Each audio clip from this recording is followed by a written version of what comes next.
Maurício, da Universidade de Taubaté. Professor, gostaria que o senhor fizesse, uma análise do povo brasileiro, como o povo brasileiro tem vivido nos últimos anos. A história da nossa sociedade é marcada por uma série de atritos, uma série de confrontos e conflitos, não só no campo das ideias, mas também no campo da própria política. E as eleições de 2018 foram bastante exemplares em relação a essa discussão. Então, nós tivemos vários projetos colocados como alternativas de poder, e um desses projetos, evidentemente, foi escolhido pela população. Só que, evidentemente, no decorrer desses últimos 4 anos, alguns pilares do processo, não só societário, mas também do processo civilizatório, tiveram uma recaída muito grande. E essa recaída, claro que acabou respingando no cotidiano das pessoas. Então, alguns dados que todo telespectador conhece, mas que estão presentes no dia a dia. Então, nós saímos de uma situação de altíssimo desemprego, e o desemprego não foi resolvido nesses últimos 4 anos por meio de políticas públicas. Nós tínhamos uma situação de empobrecimento da população brasileira, e esse empobrecimento não foi resolvido. Então, daí a importância de se entender essa base de conflito e de confronto. Nós optamos pela democracia, nós optamos por um pacto civilizatório, não só internamente, mas também com o mundo, e hoje nós estamos num momento de reflexão sobre isso. Afinal de contas, o que nós, como povo, ganhamos nesses últimos 4 anos e o que nós perdemos. E esse processo eleitoral, ele não só colocou, como ele coloca na pauta de discussões, exatamente essas opções, que são opções que podem favorecer o crescimento ou podem também contribuir para que haja uma degeneração do processo de convivência, de atitude, de perspectiva, de idealização da própria sociedade. Professor, a gente vive um momento também que talvez o povo, em anos anteriores, em pleitos anteriores, não tenha colocado tão para fora as suas convicções a ponto de uma geração de conflito, no seu entendimento, como é que agora após eleições, como resolver esses conflitos? Porque inclusive uma gama muito grande de conflitos de ideologia dentro da família, A gente percebeu algumas rupturas aí graves por condição de ideologia, são feridas que vão ter que cicatrizar, vão ter que curar. E agora, dentro até da sua expertise filosófica, como fazer as pessoas se regenerarem, de fendas tão profundas? A história do desenvolvimento do pensamento político ocidental foi pautada exatamente pela ideia republicana, pelo conceito de liberalismo político, não econômico, político. Então, ambos os sistemas convergem para a convivência dos diferentes. Então, eu posso dizer para você assim com muita tranquilidade, com muita naturalidade. Até 2018, as discussões políticas aconteciam numa perspectiva de que existiam ideias diferenciadas, posturas diferentes, porém, todos os projetos políticos convergiam para o mesmo processo. Esse processo era exatamente a manutenção desse pacto democrático que prevaleceu na sociedade brasileira depois de 85. Com as eleições de 2018, nós tivemos a ruptura desse processo. E muita coisa que é pertinente ou faz parte da ditadura ou do regime de exceção ou de outros regimes que, evidentemente, não foram benéficos para a humanidade em determinados momentos, foram levantados, foram colocados como opções. E o resultado disso foi uma fissura, foi um racha muito grande dentro de instituições, inclusive, que são bases da sociedade, como a família. Qual é a perspectiva ou qual é a possibilidade de se transformar isso nas condições que nós temos, 2022? É de fazermos uma reconciliação nacional envolvendo não só aqueles que optaram pela democracia desde idades mais tenras, desde momentos políticos mais antigos, até essas pessoas que, evidentemente, se sentiram empoderadas ou potencializadas com valores que são muito duvidosos para a democracia. Então, mais que uma necessidade, é uma urgência, que é uma urgência exatamente de reparação.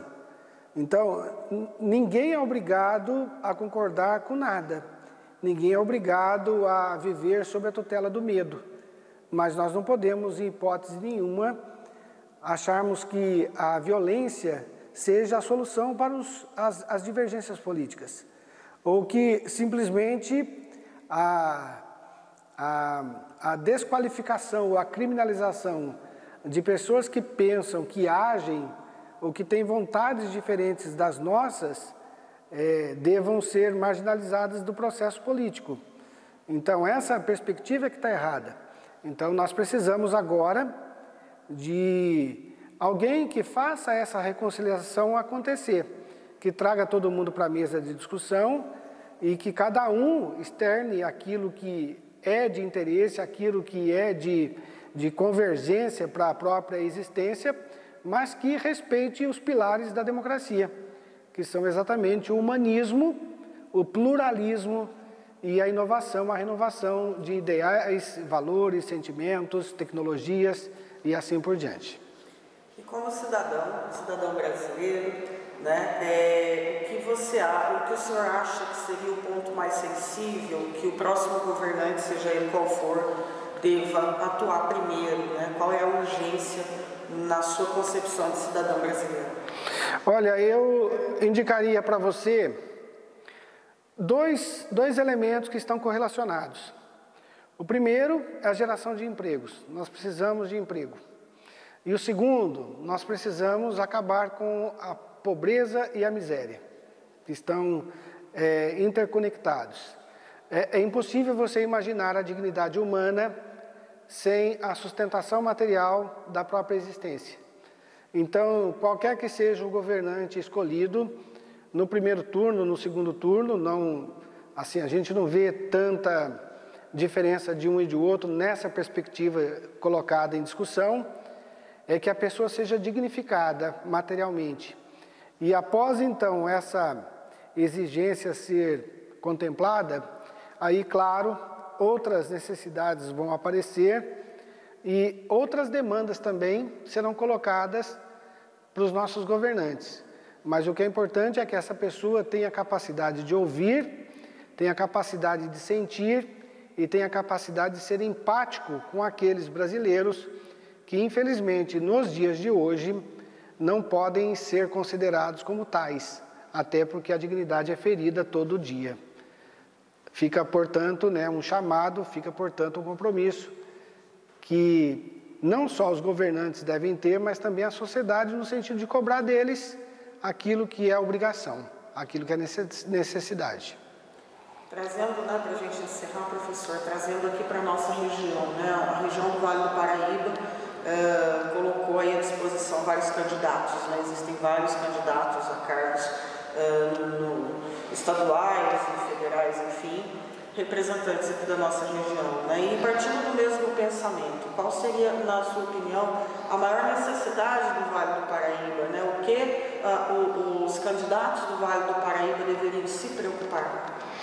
Olha só, existem demandas que são setoriais e seria impossível identificá-las, né? Mas como eu disse agora há pouco para você, o telespectador ele tem que prestar atenção exatamente nessas duas necessidades e obrigações que são prementes, que são urgentes para nós. É geração de empregos, né? Então, pensar, por exemplo, a reindustrialização do Vale do Paraíba, recuperar o papel do Vale do Paraíba no cenário econômico, não só estadual, mas também federal.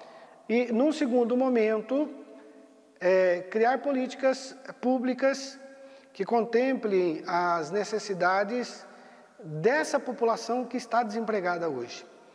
Então, quando a gente fala de saúde, educação, segurança,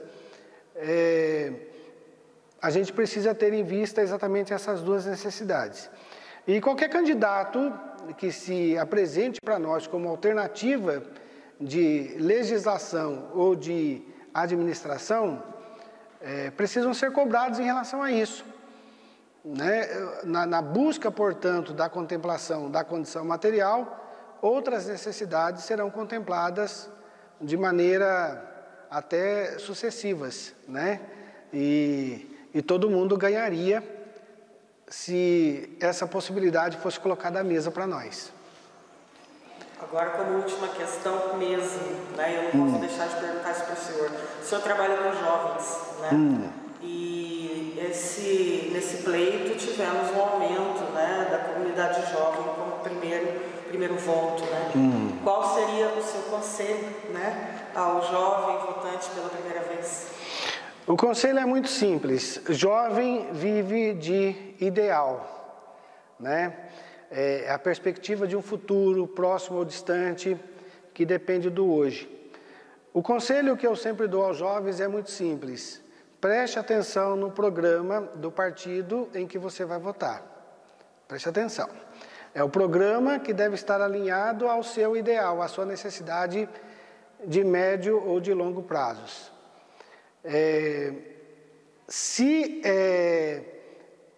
perceber qualquer falha nessa conexão, é importante que você escolha, por meio de uma reflexão, por meio de uma pesquisa, por meio de uma busca, aquele partido, aquele candidato que mais se aproxime da sua necessidade.